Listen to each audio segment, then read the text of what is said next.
नीम करोली बाबा जी के जीवन से जुड़ी अनेक चमत्कारी कथाएं लोक प्रचलित हैं, लेकिन उनमें से एक कथा अत्यंत प्रसिद्ध है जो उनकी अद्भुत शक्ति और भक्तों के प्रति करुणा को दर्शाती है। एक बार की बात है, एक युवा लड़का बाबा जी के पास आया। वो बहुत चिंतित और दुखी था। उसकी माँ गंभीर रूप से बीमार थी और डॉक्टरों ने जवाब दे दिया था। कोई आस नहीं थी, केवल विश्वास का एक दीप जल रहा था और वह लड़का उसी विश्वास के साथ कैची धाम नीम करोली बाबा जी के पास आया। उसने बाबा जी से विनती की, बाबा मेरी माँ को बचा लीजिए।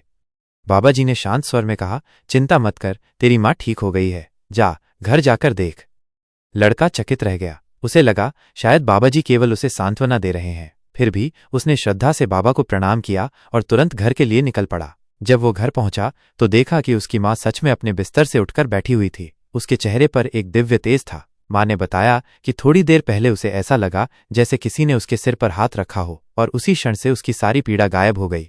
यह सुनकर वो लड़का भाव विभोर हो उठा और उसकी आंखों से श्रद्धा के आंसू बहने लगे। उसने समझ लिया कि नीम करोली बाबा कोई साधारण संत नहीं, बल्कि एक जीवित देवता हैं जिनकी कृपा से असंभव भी संभव हो जाता है। आज भी लोग कहते हैं, बाबा बुलाते नहीं, खींच लेते हैं।